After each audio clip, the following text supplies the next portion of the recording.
Welcome to a fast-track introduction to Python for machine learning engineers. This course is your guide to applied machine learning with Python.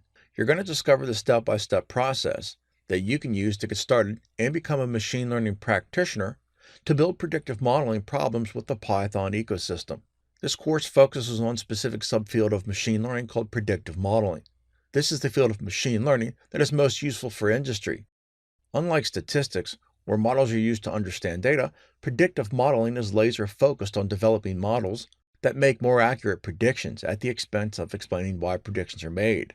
Unlike the broader field of machine learning that could feasibly be used with data from any format, predictive modeling is primarily focused on tabular data, i.e. tables of numbers like in a spreadsheet or a table in a relational database. The course is going to have many projects and demonstrations that will allow you to build end-to-end machine learning models. The end-to-end pipeline is the process that machine learning engineers use when they're given a project. The course will lead you from being a developer who's interested in machine learning in Python to a developer who has resources and capabilities to work through new data sets end-to-end using Python and develop accurate predictive models. Specifically, you'll learn how to work through a small number of medium-sized data sets end-to-end, how to deliver a model that can make accurate predictions on new unseen data, how to complete all subtasks of a predictive modeling problem with Python, how to learn new and different techniques in Python and SciPy, how to get help with Python and machine learning. From here, you're going to start to dive into the specific functions, techniques, and the algorithms used with the goal of learning how to use them in order to deliver more accurate predictive models, more reliably with less time. Now, along with the course, you're going to learn the core machine learning libraries we use every day. These libraries are pre-bundled sets of code that we import into our workspace to extend the functionality of the Python language. All right, let's get started. In this lecture, let's demonstrate how to install Python in your laptop or computer. Python is open source, and that means it's free. A company called Continuum Analytics packages Python up via an installer. They call their distribution the Anaconda distribution. This makes Python easy to install. Let's navigate to a browser and type in Python Anaconda. I've previously typed it and Google remembers it, so let's just choose that. You select the first URL, the anaconda.com/distribution. Let's navigate to the middle of the page so you can view the supported versions. There's one for Windows, Mac, and Linux. There are two core version forks, a 2x distribution and a 3x distribution. This course will use the 3x distribution, so I'll choose the 3x version, and since my laptop is 64-bit, I'll choose that one. It'll take a few minutes to download depending on the speed of your pipe. Once the download is completed, hit the Run button. The installer will paint, and from there you simply click your way through to the install. I'd highly recommend you choose the default path. Once you've chosen all the buttons, hit Install. I'm going to cancel out of the installer because I already have a 3x version installed on my laptop, and I don't want to pollute it with another version. Installing Python is easy, removing it, sometimes not so easy. That's all there is to installing Python locally on your laptop or computer. Thanks for joining me in this lesson on installing Python. Hello and welcome back. Welcome to this section, this lesson on a crash course in Python. You don't need to be a Python developer to get started using the Python ecosystem for machine learning. You just need to know a few properties of the language, like how to navigate the Python language syntax and enough about Numpy and Plotlib and pandas to read and write machine learning scripts. A simple foundation is going to help you build a deeper understanding of the machine learning tasks in Python, and you'll learn Python along the way. All right, let's move into this Python crash course. When you get started in Python, you'll need to know a few key details about the language syntax in order to be able to read and understand Python code. These include assignment, flow control, data structures, and functions. Let's go ahead and cover these topics in turn. We have some code on screen. Notice the first line of that code. It says strings with a pound sign in front of it. That is a comment. A comment is ignored by the compiler, and it simply allows you to annotate your code. Next up, we have this thing called a variable. The data is a variable. And you're not familiar with Python, you might read it as data equals hello world. That's not correct. The equal sign, a single equal sign in Python is assignment. It's not equality. So let's go ahead and read that again. Data, the data variable, a variable is a placeholder in memory. The data variable is assigned to everything on the right-hand side, hello world. We're going to store that hello world inside that data variable. So when we print it, it's going to access characteristics of that string. Next up, let's look at some numbers. you notice we have a similar example. You notice our first line is a comment, and then we have a value set to 123.1. It's not value equals 123.1. So when we print the value, you can see that value holds 123.1. So we can see that equals is assignment and not equality. We can also do multiple assignment. Again, we have A, B, and C, 1, 2, and 3. And then we print it out. A is 1, B is 2, and C is 3. All right. Again, the key aspect to take away right now with this is that the single equal sign is assignment and a double equal sign is equality. In this lecture, let's cover some basic notebook navigation. Remember, the notebook is our IDE. The first thing we need to do is find it on our laptop. So let's come down here and let's type CMD. And we're going to go to the Anaconda command prompt. It's different than the regular command prompt. Once it loads, we're going to type in Jupyter Notebook, and this will load the Python engine on our local computer. And now you can see this is the home page for our Jupyter Notebook. However, that's a lot of work. Let's go and close that. Let's go ahead and come over here and close that out also. The easy way is to come down to our search bar again and type Python, and we will get the Jupyter Notebook desktop app, and we will right-click and pin this to taskbar. That way, every time we want to open up our Jupyter Notebook, we click this. Okay, now that we've created our shortcut, let's go ahead and use that to open up our IDE or our Jupyter Notebook. Here we are at the home page, and let's navigate to New, Notebook, here Python 3, because that's the version we have installed, to create a new notebook. So let's go ahead and open that. Now do keep in mind that this is our notebook and it's open, but this doesn't necessarily close it. Let's go ahead. Let me show you what I mean. You want to leave? Yeah, I want to leave. Now, if we come over here and we click on running, you can see that that notebook I just created is still running. So we have to come over and shut that down. Let's go to Files, New Notebook again. Let's open up our notebook. And this is our clean Jupyter Notebook. So the first thing we want to do is give it a name. Let's come up here and click on that and give it a name. Let's call this my first notebook. And we'll hit rename. And now that'll give us a new name. These are cells. The cells are where we type our code.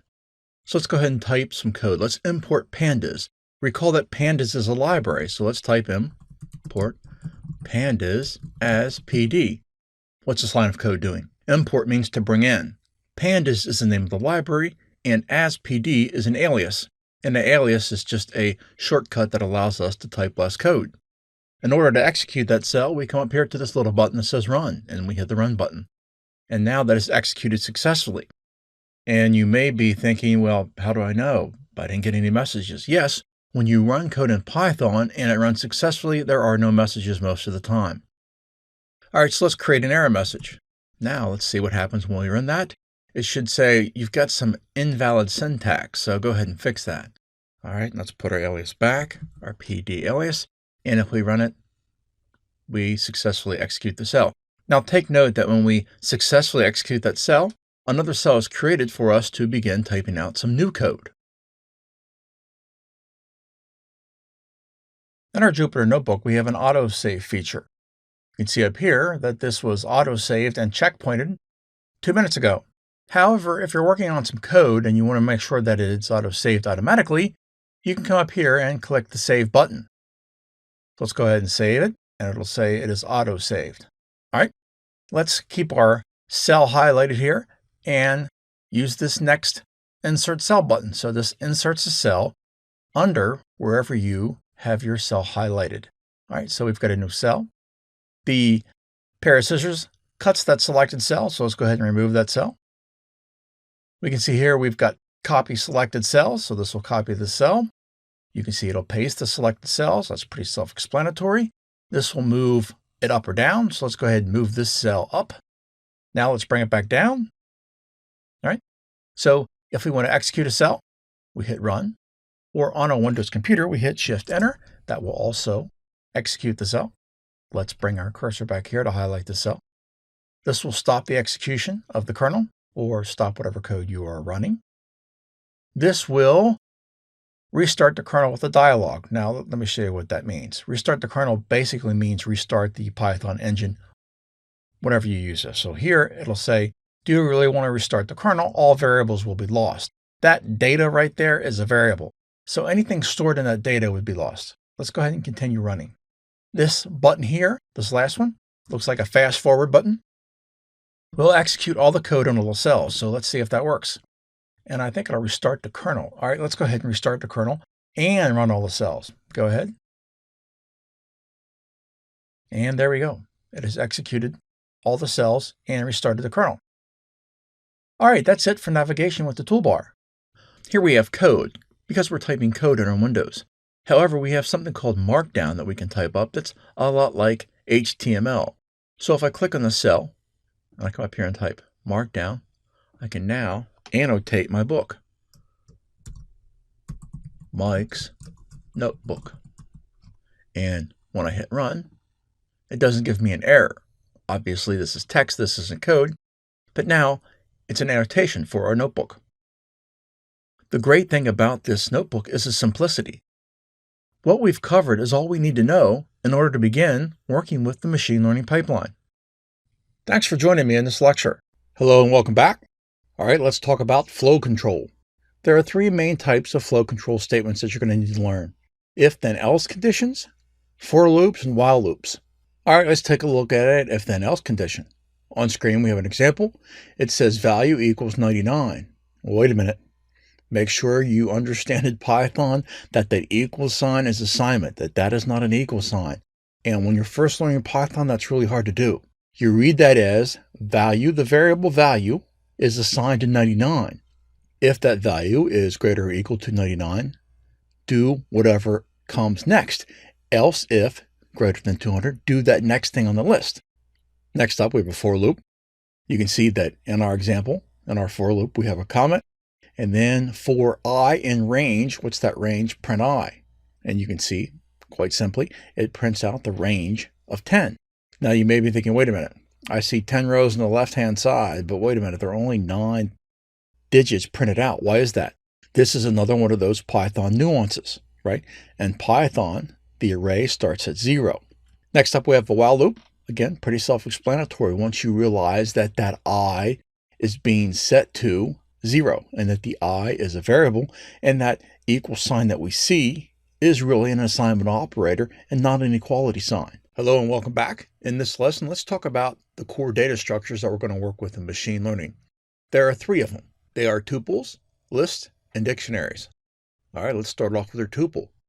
Tuples are read-only collections of items. On screen, we have a tuple. A is assigned to 1, 2, 3. After the assignment, we should get 1, 2, 3, and we do. Next up are lists. Lists use square bracket notation and can be indexed using array notation. Now again, as seen on screen. Notice that we're using some simple print like if functionality to combine the strings and the variables when printing. We execute the code, it prints out the 0th value and the list length. Lastly, we have dictionaries. Dictionaries are mappings of names to values, like key pair values. Note that you use curly brackets and colon notations when defining a dictionary. When we execute our code, the output of their dictionary is shown on screen. Hello and welcome back. Let's do a Numpy crash course. Numpy provides the foundation data structures and operations for SciPy. There are arrays and D-arrays that are efficient to define and manipulate. So let's go ahead and create an array on screen.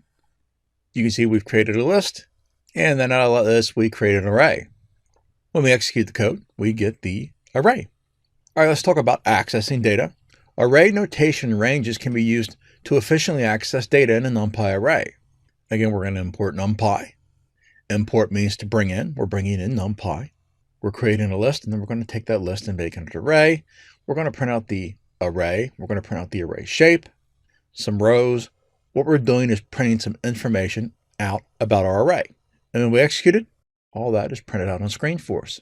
NumPy arrays can be used directly in arithmetic, as you've seen on screen. We're simply adding the arrays. And when we do so, it prints out the added arrays. Now, there's a whole lot more than that to arrays and matrices. However, this gives you a flavor of the efficiencies they provide when working with numerical data, which we're going to do all the time. Don't worry, we've got deep dive courses on linear algebra to learn all about matrices and arrays. All right, let's talk about Matplotlib. We're going to do a crash course in Matplotlib. Now, if you're thinking, wow, these are about as high level as you can get, you would be correct, and that's the idea. Matplotlib can be used for creating plots and charts. The library is generally used as follows. Number one, you call a plotting function with some data. Number two, you call many functions to set up the properties of the plot, like labels and colors. And then number three, you make that plot visible by calling the show function. Let's put this together with an example. On screen, we're going to create a line plot. The example creates a simple line plot from one-dimensional data. Next up, let's go ahead and create a scatter plot. When we execute the code, a scatter plot is created. There are many more types of plots and properties that you can use. However, this will really give you an idea of the functionality of Matplotlib. Next up, let's do a pandas crash course. Pandas provides data structures and functionality to quickly manipulate and analyze data. The key to understanding pandas for machine learning is understanding the series and the data frame data structures. That's really important. Series, data frame, pandas. A series is a one-dimensional array where the rows and columns can be labeled. We have an example on screen of creating a series. When we execute our code, it prints out the series. You can access the data in a series like a Numpy array in a dictionary, for example, as shown on screen. You can do that because both the series object and the data frame sit on top of Numpy arrays. While we're talking about the data frame, a data frame is a multi-dimensional array where the rows and the columns can be labeled. Again, as shown on screen, when we run the code, it labels the sundry columns. Data can also be indexed using the column names, as shown on screen. Machine learning models are built on top of data. So, for machine learning, we need to learn how to load our data to Python. The most common format for machine learning from a data perspective is the CSV file. Now, there are a number of ways to load a CSV file. By the way, CSV stands for separated values document file. It's basically a text file. There are a lot of things we need to take into consideration. For example, does the CSV have a file header? If so, this can help you automatically assigning names to each of the columns in the data. If not, you're going to have to name the attributes manually. Either way, it's up to you to specify how you're going to handle the header and all these other attributes in a CSV file when you're loading your data. The Python API provides the module CSV and the function reader that can be used to load CSV files. Once loaded, you convert the CSV to data to a Numpy array and then use it in machine learning. In this example, we're going to load the Pima Indian diabetes dataset, which is going to be attached to the lesson. All fields are numeric and there's no header file. Running the recipe below will load the CSV file and convert it to a Numpy array. The example loads an object that can iterate over each row of the data and can be easily converted into a Numpy array. When we execute the code, it prints the shape of the array. All right, next up, let's load a CSV file with Numpy. You can load a CSV data file using Numpy and the Numpy load text function. The function assumes no header row, and all the data is in the same format. The example on screen assumes that the Pima Indian diabetes dataset is in your current working directory. When we execute the code, we're going to load the file into a NumPy array and then print the shape of that file. Our example can also be modified to load the dataset directly from a URL as follows. When we execute the code with the data loaded in my GitHub account, you're going to see the same thing as above. All right, let's work with loading a CSV file in pandas. You can load your CSV data using pandas using the pandas readcsv function. This function is very flexible and is perhaps the recommended approach for loading your data in machine learning. The function returns a pandas data frame that you can immediately start summarizing and plotting. The example we have on screen assumes that you have the Pima Indian diabetes dataset file in the current working directory. Note that in the example we explicitly specify the names of each attribute to the data frame. Running the example displays the shape of the data. We can also modify this as we did previously to load the CSV directly from a URL. Again, when we execute the code, it downloads the CSV file locally, parses it, and then displays the shape of the loaded data frame. In machine learning, data is everything. So in order to understand your data, we're going to use descriptive statistics in Python to extract information from it.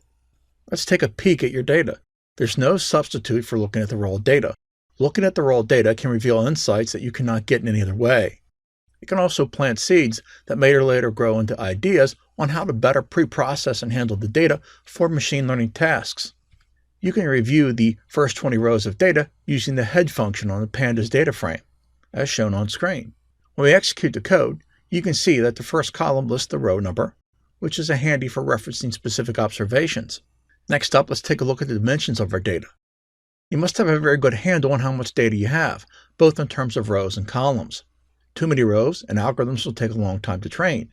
Too few, and perhaps you don't have enough data to train the algorithms correctly. Too many features, a feature is a column, and the algorithms can be distracted or suffer poor performance due to the recursive dimensionality. You can review the shape and size of your dataset by printing the shape property on the pandas data frame.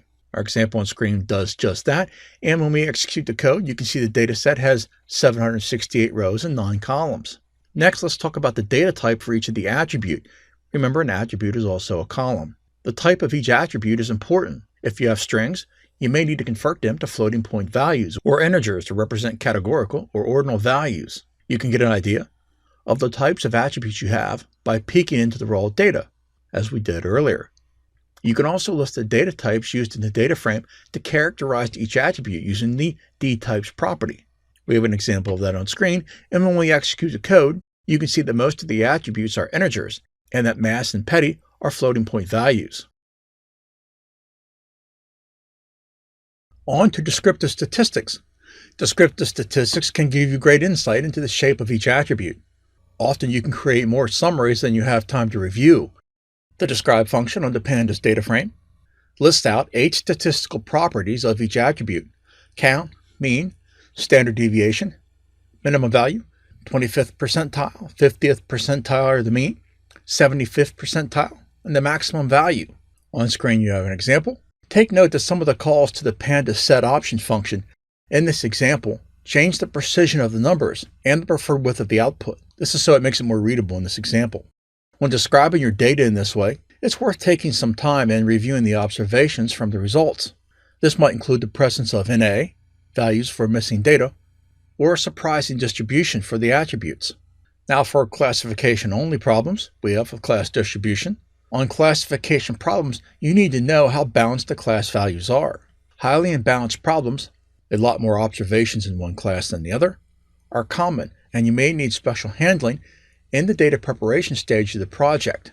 Most of the time you will. You can quickly get an idea of the distribution of the class attributes in pandas. We have some code on screen as an example, and you can see when we execute it, there are nearly double the number of observations with class 0, no onset diabetes, as there are with class 1, onset diabetes.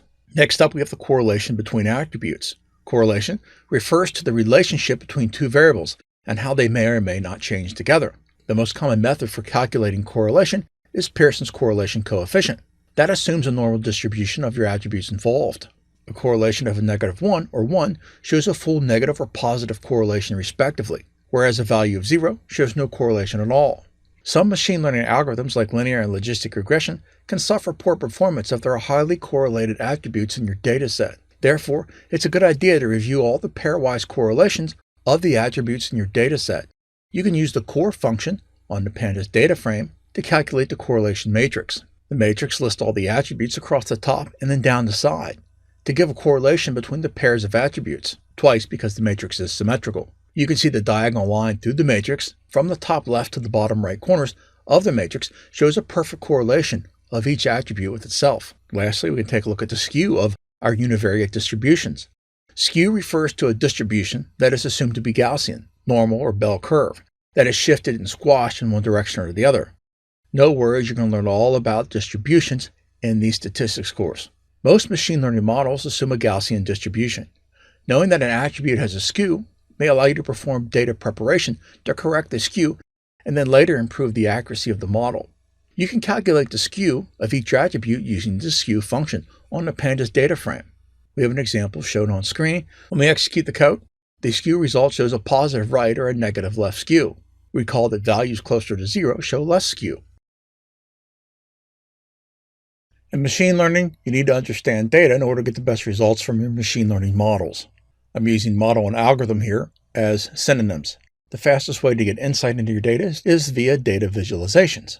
Let's take a look at some plots. Let's take a look at a histogram. A fast way to get an idea of the distribution of each of your attributes is to look at histograms. Histograms group data into bins and provide you a count of the number of observations in each bin. From the shape of the bins, you can quickly get an idea or a feeling for whether an attribute is Gaussian, skewed, or even has an exponential distribution. It can also help you understand possible outliers. In our example, we're going to continue using the Pima Indian diabetes dataset.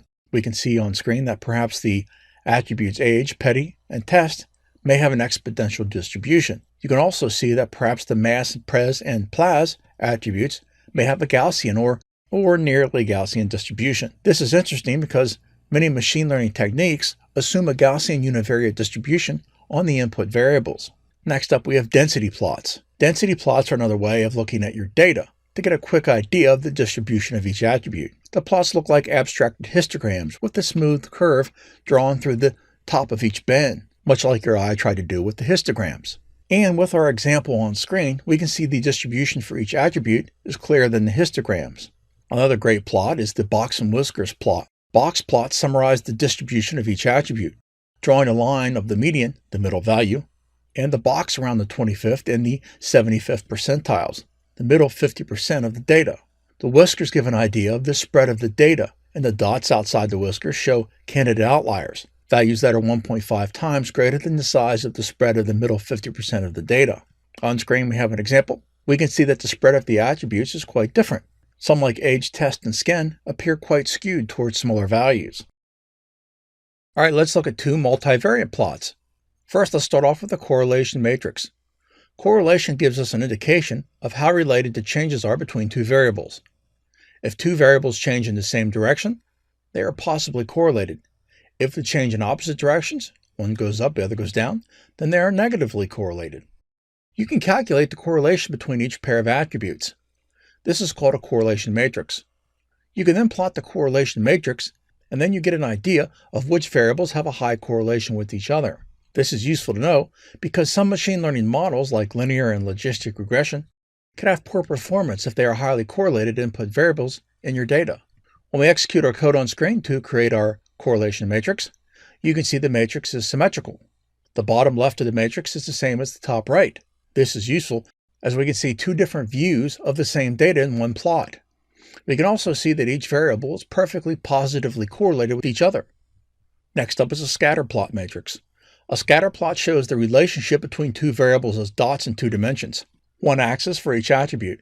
You can create a scatter plot for each pair of attributes in your data. Drawing all these scatter plots together is called a scatter plot matrix. Scatter plots are useful for spotting structural relationships between variables, like whether you could summarize the relationship between two variables with a line. Attributes with structural relationships may also be correlated and a good candidate for removal from your dataset.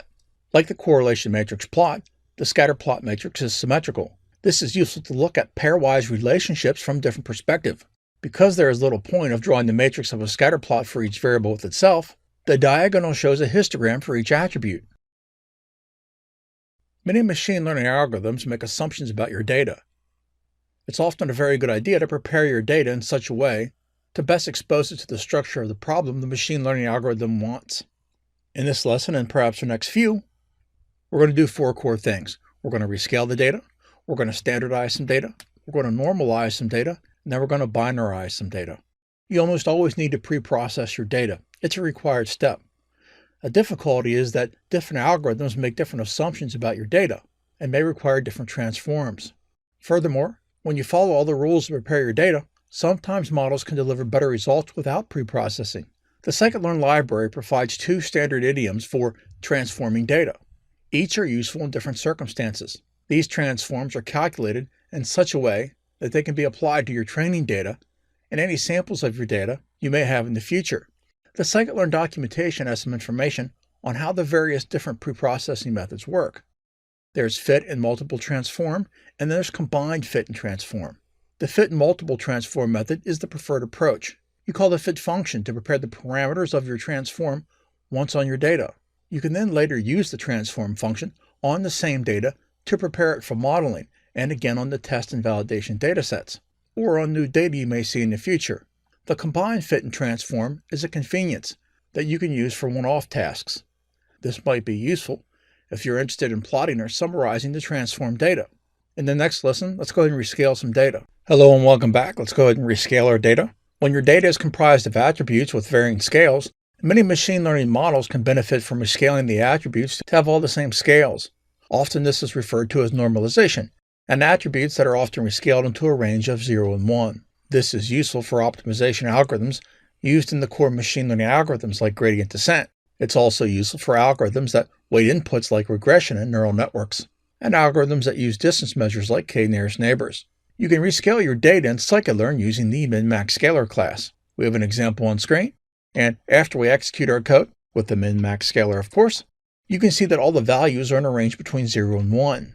Next up, let's go ahead and standardize our data. Standardization is a useful technique to transform attributes with a Gaussian distribution and different means and standard deviations to a standard Gaussian distribution with a mean of 0 and a standard deviation of 1. It's most suitable for techniques that assume a Gaussian distribution in the input variables and work better with rescaled data, such as linear regression, logistic regression, and linear discriminant analysis.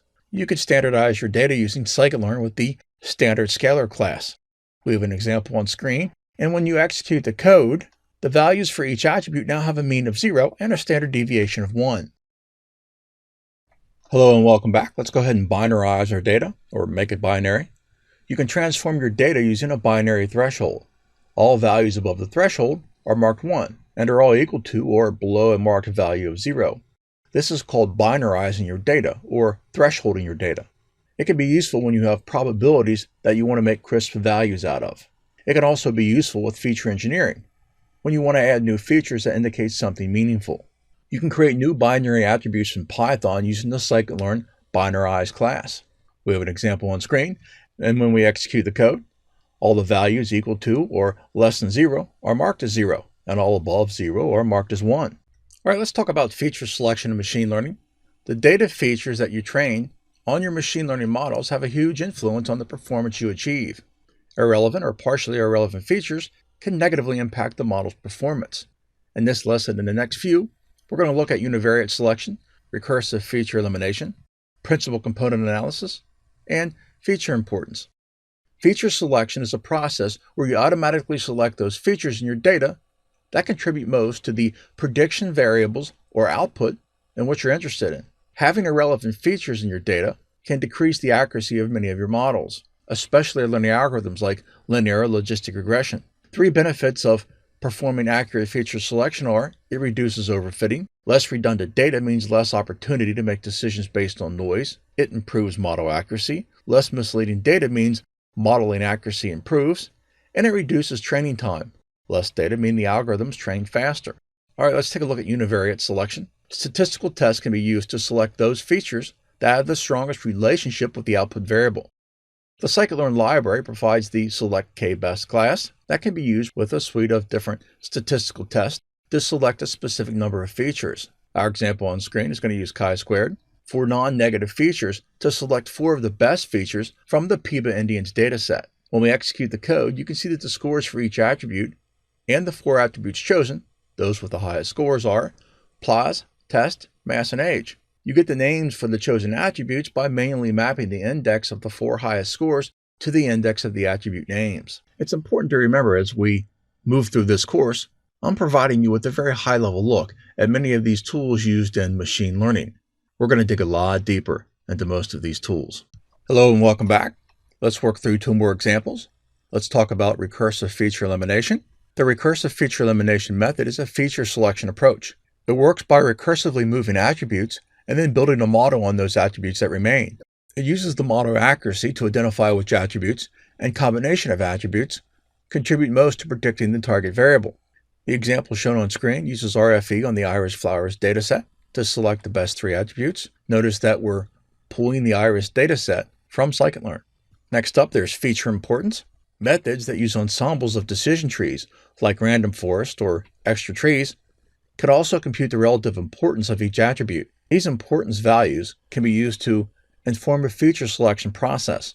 The example on screen shows the construction of an extra trees ensemble of the iris flowers dataset and scores the relative feature importance scores. Lastly, we have PCA, or principal component analysis, which uses linear algebra to transform the dataset into a compressed form. Generally, this is called a data reduction technique. A property of PCA is that you can choose the number of dimensions or principal components in the transform result. In our example on screen, we're going to use PCA and select 3 principal components. You can see that it transformed the data set, the 3 principal components, bear little resemblance to the source data. In this lesson and the next few, we're going to evaluate the performance of our machine learning algorithms with resampling. You need to know how well your models are going to perform on unseen data. The best way to evaluate the performance of an algorithm would be to make predictions for new data to which you already know the answers. The second best way is to use a clever technique from statistics called resampling methods that allow you to make accurate estimates for how well your algorithm is going to perform on new data. Why can't you just prepare your machine learning models on your training dataset and use the predictions from the same dataset to evaluate your performance? The simple answer is overfitting. Imagine an algorithm that remembers every observation it's shown during training. If you evaluated the machine learning model on the same dataset used to train the algorithm, then an algorithm like that would have a perfect score in the training dataset. But the predictions it made on the new data would be terrible. We must evaluate our machine learning models on data that's not used for the training of the algorithm. The evaluation is the estimate that we can use to talk about how well we think the algorithm may actually do in practice. It's not a guarantee of performance. Once we estimate the performance of the model, we can retrain it on the final algorithm on a training dataset and then get ready for operational use. In this lesson and the next few, we're going to look at several techniques that are going to split our training dataset and create useful estimates of the performance for our machine learning algorithms. These include train test split sets, k-fold cross-validation, leave one out cross-validation, and repeated random test splits. All right, let's talk about leave one out cross-validation. Leave one out cross-validation, or LoCV, is a configuration of the cross-validation where the k is set to the number of examples in the dataset. LoCV is an extreme version of k-fold cross-validation that has a maximum computational cost. It requires one model to be created and evaluated for each example in the training dataset. The benefit of so many fit and evaluated models is that it's a more robust estimate of the model performance, as each row of data is given the opportunity to represent the entirety of the test dataset. Given the computational cost, LoCV is not appropriate for very large datasets, such as more than tens or hundreds of thousands of examples, or models that are costly to fit, such as neural networks. In our example below, we have LoCV to evaluate a random forest classifier model on a synthetic binary classification dataset. We created that dataset with the makeBlobs function. When we execute the code, it manually estimates the performance of the random forest classifier on our synthetic dataset. Given that the dataset has 100 examples, it means that 100 trained test splits of the dataset were created, with each single row of the dataset given an opportunity to be used in a test set. Similarly, 100 models are created and evaluated. The classification accuracy across all the predictions is reported, and in this case, it's 99%. Hello and welcome back. Let's talk about repeated random test train splits. Another variation on the k-fold cross-validation is to create a random split of the data, like train test split described recently, but repeat the process of splitting and evaluating the algorithm multiple times, like cross-validation. This has the speed of using the train test split function and the reduction in variance in the estimated performance of k-fold cross-validation. You can also repeat the process many more times as needed. A downside is the repetitions may include much of the same data in the train test split from run to run, including a redundancy into the evaluation. In our example on screen, we're going to use a 6733 train test split that repeats the process 10 times. Now your results are going to vary due to the stochastic nature of algorithms and evaluation procedures. When we execute the code, you can see that the distribution of the performance measure is on par with k-fold cross-validation. All right, let's talk about machine learning algorithm performance metrics. The metrics that you choose to evaluate your machine learning models are very important. The choice of metrics influences how the performance of the machine learning model is measured and compared. They influence how you weight the importance of different characteristics in the results and your ultimate choice of which algorithm to choose. In this lesson and the next few, you're going to discover how to select and use different performance using metrics in Python. We're going to focus on algorithm evaluation metrics that are demonstrated for both classification and regression type machine learning problems. We're going to review the following metrics: classification accuracy, logarithmic loss, the area under the ROC curve, the confusion matrix, and the classification report. Classification accuracy is the number of correct predictions made as a ratio of all the other predictions made. This is the most common evaluation metric for classification problems. It's also the most misused. It's really only suitable when there are equal number of observations in each class, which is rarely the case, and that all predictions and prediction errors are equally important. On screen, we have an example of calculating classification accuracy. You can see that the ratio is reported. Take note that your results are going to vary given the stochastic nature of the algorithm or evaluation procedure, or the differences in numerical precision. Consider running the example a few times and compare the average outcomes. Our output can be converted into a percentage by multiplying the value by 100, given an accuracy score in this problem of approximately 77%. Alright, next let's talk about log loss.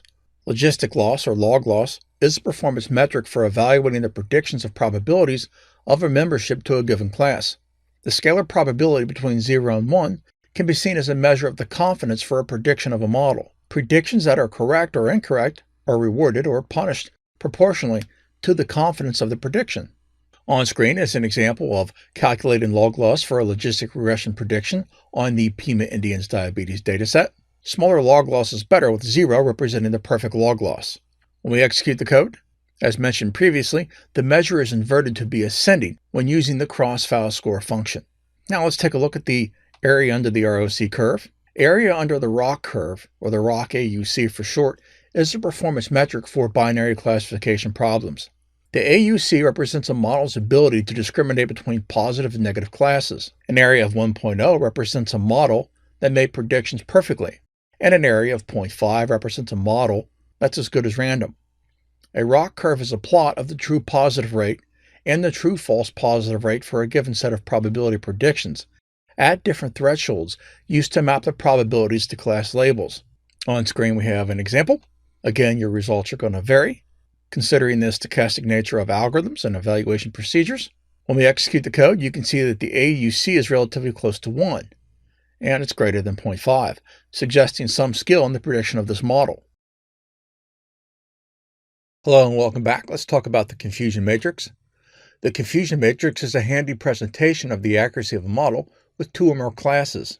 The table represents predictions on the x-axis and accuracy outcomes on the y-axis. The cells of the table are the number of predictions made by the machine learning model.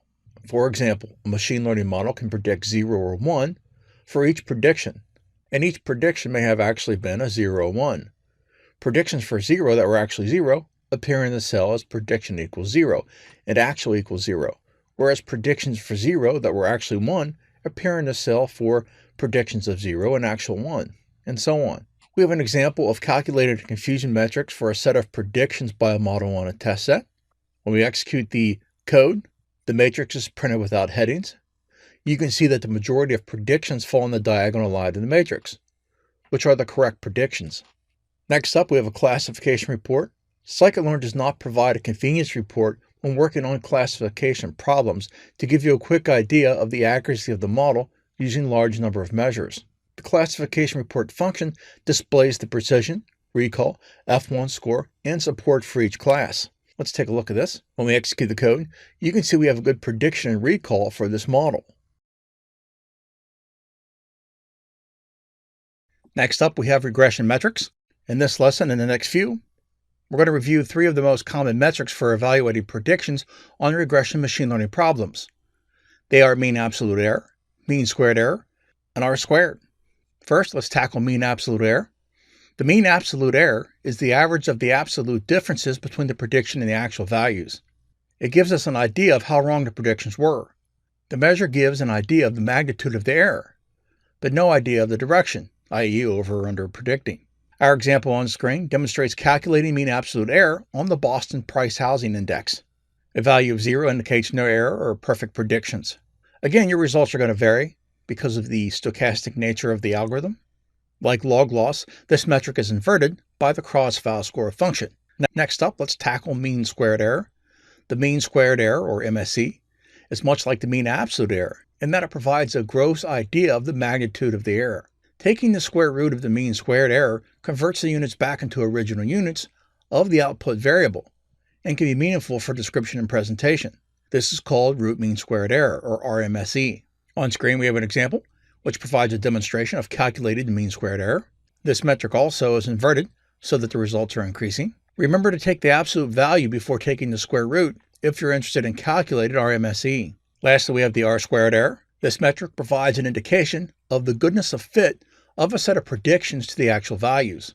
In statistical literature, this means it's called the coefficients of determination. This is a value between 0 and 1 for no fit and a perfect fit respectively. The example on screen provides a demonstration of calculated R-squared for a set of predictions. And when we execute the code, you can see that the predictions have a poor fit to the actual values with a value close to 0 and less than 0.5. Let's talk about spot checking classification models in Python with scikit-learn.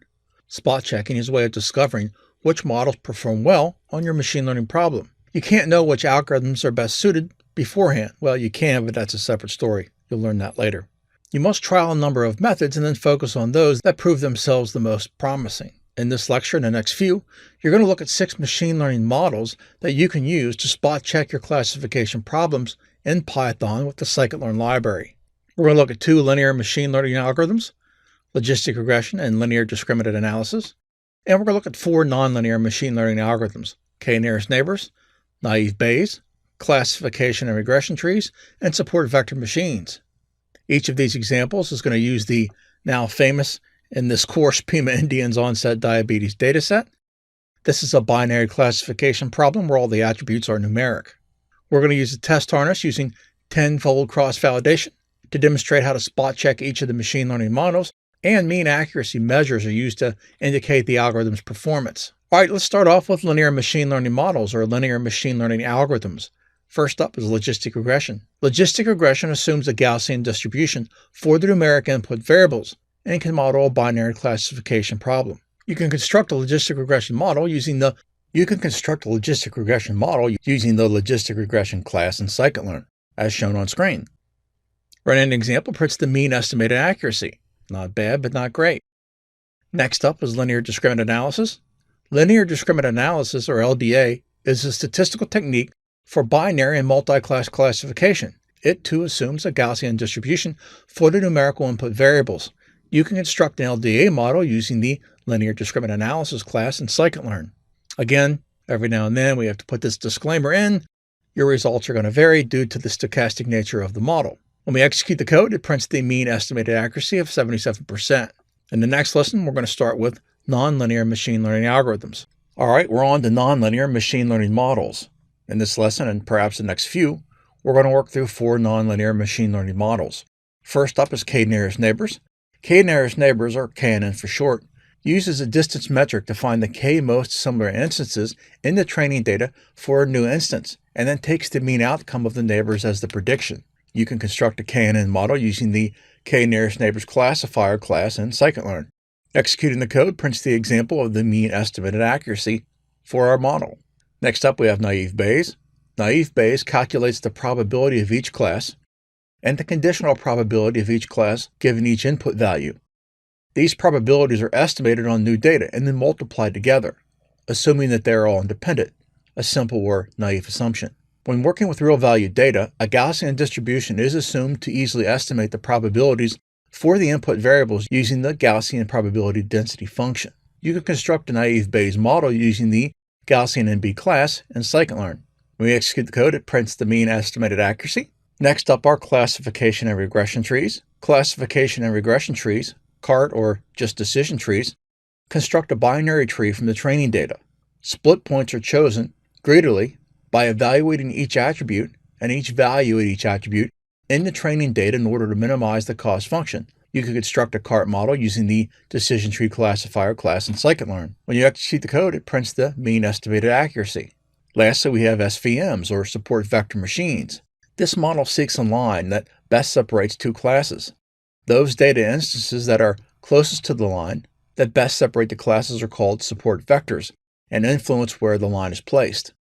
SVM has been extended to support multiple classes. Of particular importance is the use of different kernel functions via the kernel parameter. On screen, you can construct a SVM model using the SVC class, again from scikit-learn. When we execute the code, it prints the mean estimated accuracy.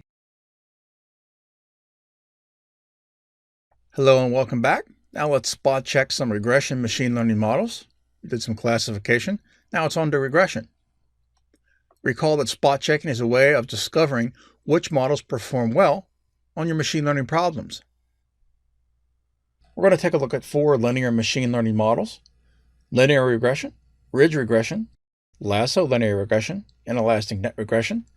And then we're going to look at 3 nonlinear machine learning models: k-nearest neighbors, classification regression trees, and support vector machines. Each of these models is going to use the Boston house price dataset.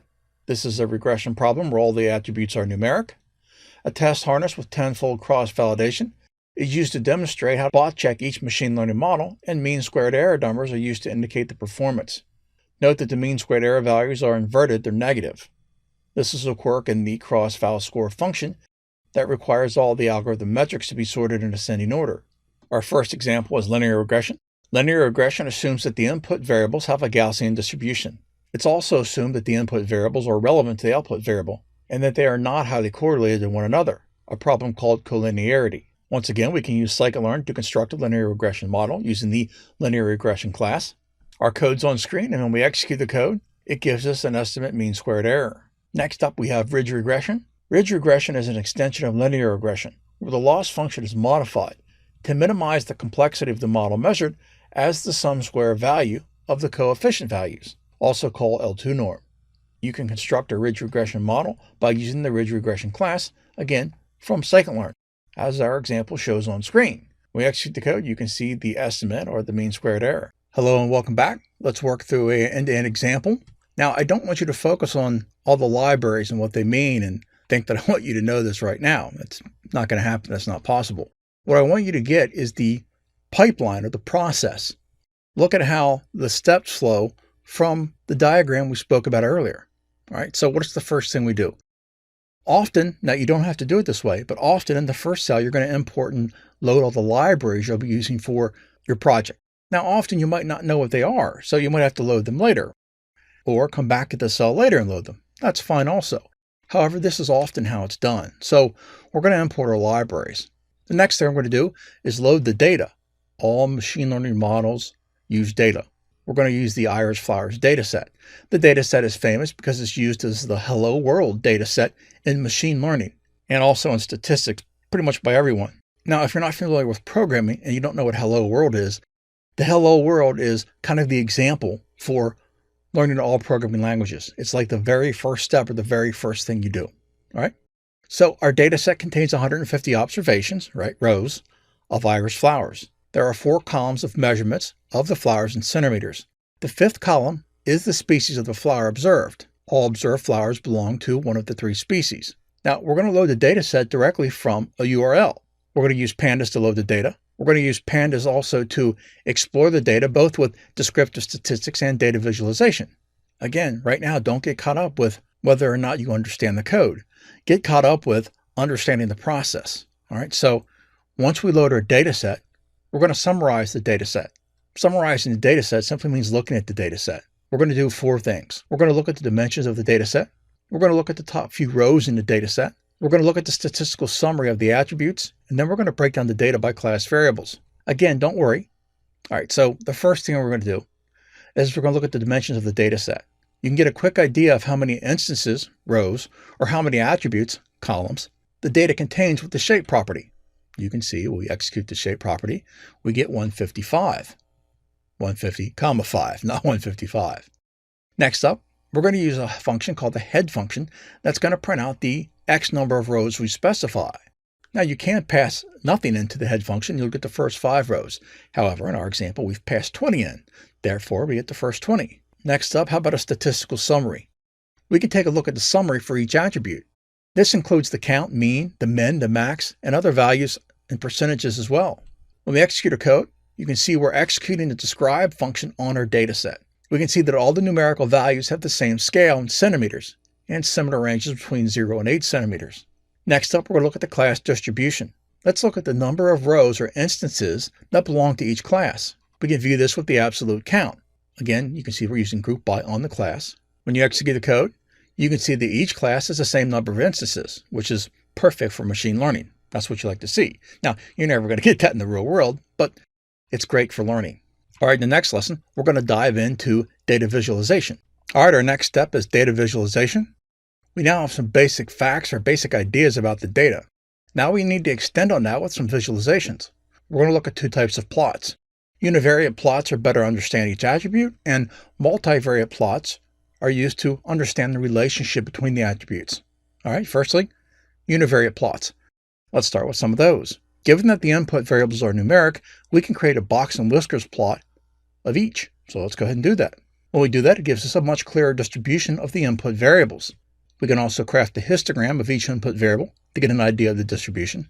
It looks like we have perhaps two of the input variables have a Gaussian distribution or Gaussian-like distribution. Now this is useful because all the models we use are going to exploit this assumption. Next up, let's create some multivariate plots. First, let's create some scatter plots for all pairs of attributes. This can be helpful to spot structural relationships between the input variables. Note the diagonal of some pairs of attributes. This suggests a high correlation and a predictable relationship. Next up, let's go ahead and evaluate some models or algorithms. Here's what we're going to go over in this step. We're going to separate out a validation dataset. We're going to set up a test harness to use tenfold cross-validation. We're going to build multiple different models to predict species from flower measurements. And then we're going to select the best model. The first step is to create a validation dataset. We need to know that the model we're going to create is good. Later, we're going to use statistical methods to estimate the accuracy of the model that we can create on the unseen data. We also want more concrete estimates of the accuracy of the model on the unseen data by evaluating it on the actual unseen data. We're going to hold back some data that the algorithm won't get to see. And we're going to use this data to get a second and independent idea of how accurate the best model might be. We're going to split the data set into two sections, 80% of which we're going to use to train, evaluate, and select the best models. And then 20% we're going to hold back as a validation data set. You can see the code on screen is going to help us do that. You now have training data in the X train and the Y train, preparing models and a X validation and a Y validation sets that we're going to use later. Notice that we use the Python slice to select the columns in the Numpy array. Next up, let's work on the test harness. We're going to use tenfold cross-validation to estimate the model accuracy. This is going to split our data set into 10 parts, train on 9 and test on 1, and then repeat all combinations of the train test splits. Stratified means that each fold or each split of the data set will aim to have the same distribution of the example by class as exists in the whole data set. We're going to set the random seed variable, random state argument, to a fixed number to ensure that each algorithm is evaluated on the same splits of the training data set. The specific random seed number doesn't matter. As a metric, we're going to use accuracy to evaluate the models. Next up, it's on to building our models. We don't know which model to choose. We don't know which models are going to perform the best on our configurations. So we're going to test 6 different models: logistic regression, linear discriminant analysis, k-nearest neighbors, classification and regression trees, Gaussian naive Bayes, and support vector machines. All right, let's create our code, which is on screen, to evaluate each of these models in turn. All right, so when we execute the code of these 6 models, we now have accuracy estimations for each. We need to compare the models to each other and then select the most accurate one. In our case, we can see that it looks like support vector machines has the largest accuracy of a score of about 0.98 or 98%. Next up, let's make some predictions. We can fit the model on the entire training data set and make predictions on the validation data set. Next up, let's evaluate our predictions. We can evaluate the predictions by comparing them to the expected results in the evaluation set, and then calculate classification accuracy, as well as a confusion matrix and a classification report. You can see that the accuracy is around 96%, or about 96% on the holdout data set. The confusion matrix provides an indication of the errors made. Finally, the classification report provides a breakdown of each of the precision, recall, F1 score, and support showing excellent results, granted with a validation dataset that was very small. Keep in mind as we wrap this end-to-end example up, your goal is not to understand everything. It's to get an idea of the overall process of the approach you're going to use as a machine learning engineer. The least absolute shrinkage and selection operator, or Lasso for short, is a modification of linear regression, like ridge regression, where the loss function is modified to minimize the complexity of the model measured as the sum of the absolute value of the coefficient values. You can construct a Lasso model as shown on screen. When we execute the code, it provides an estimate of the mean squared error. Next up, elastic net regression. Elastic net is a form of regularization regression that combines the properties of both ridge regression and Lasso regression. It seeks to minimize the complexity of the regression model, the magnitude and the number of regression coefficients, By penalizing the model using both L2 norm, which is the sum of the squared coefficient values, and L1 norm, the sum of the absolute coefficient values, we can construct a elastic net model as shown on screen. Again, we have to mention every now and then that the results are going to vary due to the stochastic nature of the algorithm or the evaluation procedure. When we execute our code, it provides an estimate of the mean squared error. In the next lesson, we're going to tackle nonlinear machine learning algorithms. Welcome to this next case study. Let's do a binary classification problem in machine learning. This is one you're going to see often in the real world. Let's start with the problem definition. We're going to focus on the sonar mines versus rocks dataset. The problem is to predict metal from rock from sonar data returns. Each pattern is a set of 60 numbers in the range of 0.0 to 1.0. Each number represents the energy within a particular frequency band, integrated over a certain period of time. The label associated with each record contains the letter R if the object is a rock, or M if it's a mine, or a metal cylinder. The numbers in the labels are the increasing order of the aspect angle, but they don't encode the angle directly. So the first thing we're going to do is load our libraries. We have quite a few of them there. The dataset can be downloaded from the UCI machine learning repository. However, it'll be included in this lesson. We're not going to specify the names of the attributes this time. This is because other than the class attribute, the last column, the variables don't have any meaningful names. All right, so now that we have our dataset loaded, let's go ahead and take a look at it. We're going to analyze our data, and we're going to look at some descriptive statistics. For example, the number of rows and columns. So we want to see the shape of our data. We have 208 instances to work with and can confirm that the data has 61 attributes, including the class attribute. All right, let's take a look at each attribute. We can see that all the attributes are numeric, floats, and that the class value has been read in as an object, the very last line. To get an idea what it looks like with the head function, this does not show all the columns, but we can see that the data has the same scale. We can also see that the class attribute 60 is a string value. All right, let's summarize the distribution of each attribute. Again, as we expect, the data is in the same range, but differing means. That means there may be some benefit from standardizing the data. All right, let's take a look at the breakdown of the class values. We can see that the classes are reasonably balanced with M mines and R rocks. Close enough. All right, let's wrap that up. And in the next lesson, let's take a look at some data visualizations. All right, let's take a look at some unimodal data visualizations. Let's go ahead and take a look at the visualizations of the individual attributes. It's often useful to look at the data using multiple different visualizations in order to spark ideas.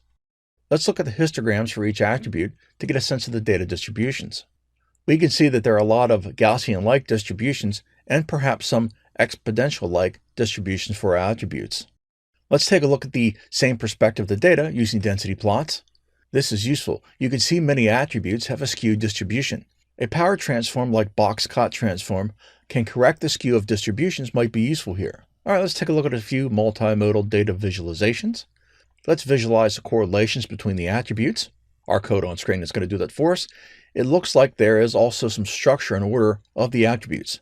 The red around the diagonal suggests that the attributes that are next to each other are generally more correlated with each other. The blue patches also suggest some moderate negative correlation the further the attributes are away from each other in the ordering. This makes sense if the order of the attributes refers to the angle of the sensors for the sonar chirps. Let's work through a validation dataset. It's a good idea to use a validation holdout dataset.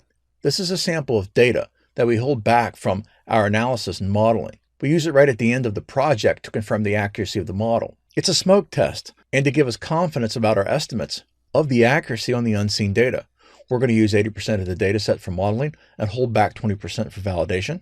Next up, let's go ahead and evaluate our algorithms. We're going to create a baseline. We don't know what algorithm will be the best on the data set. Gut feel suggests that a distance-based algorithm like k-nearest neighbors, or SVM, may do the job. SVM is a support vector machine. Let's design our test harness. We're going to use 10-fold cross-validation. The data set is too small, and this is a good standard test harness for our configuration. We're going to evaluate the models using the accuracy metric. This is a gross metric that will give us a quick idea of how correct a given model is.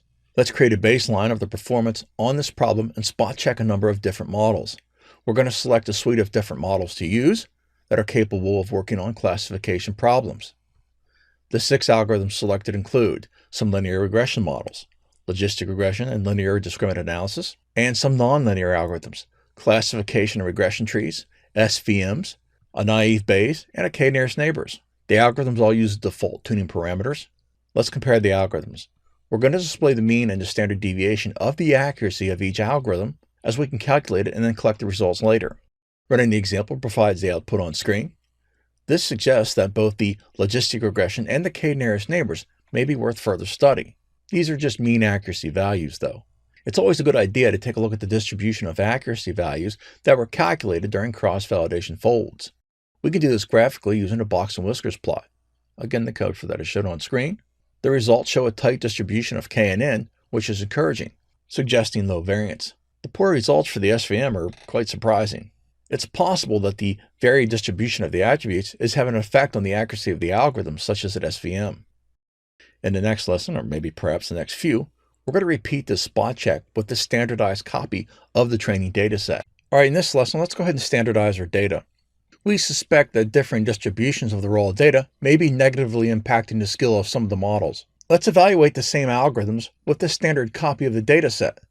This is where the data is transformed such that each attribute has a mean of 0 and a standard deviation of 1. We also need to avoid data leakage when we transform the data. A good way to avoid data leakage is to use a pipeline that standardizes the data and build the model for each fold in the cross-validation test harness. With this approach, we can get a fair estimation of how each model with standardized data might perform on unseen data.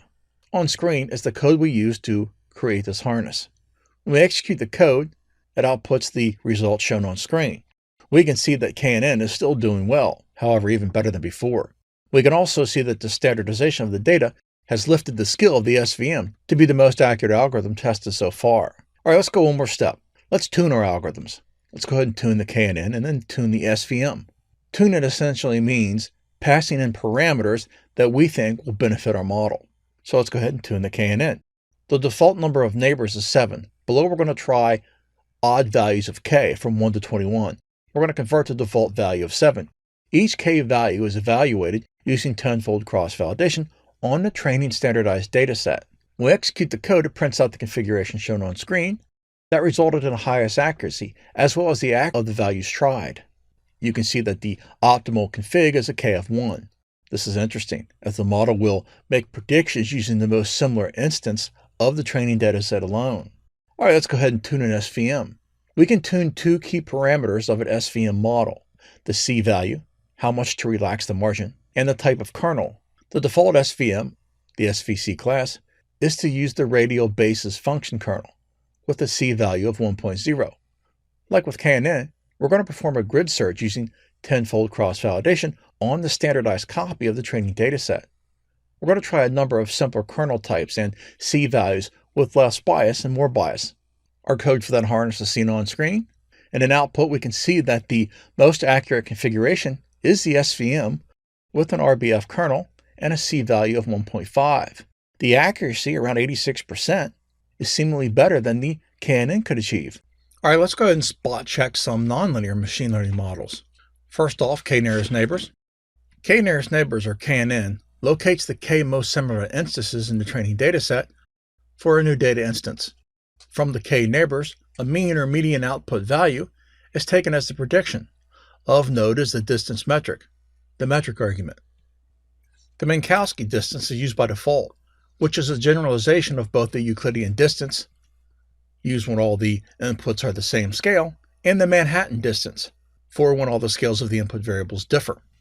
We've constructed a k and n model for regression on screen. It provides an estimate of the mean squared error. Next up, let's take a look at a CART model. Decision trees and classification and regression trees, CART as they are known, use the training data to select the best points to split the data in order to minimize the cost metric. The default cost metric for regression decision trees is the mean square error, specified in the criterion parameter. On screen, we have a decision tree regressor. When we execute the code, it provides an estimate of the mean squared error. Lastly, let's go ahead and tackle SVMs. Support vector machines were developed for binary classification problems. The technique has been extended for the prediction of real value problems called support vector regression problems. You can create an SVM model for regression, as shown on screen.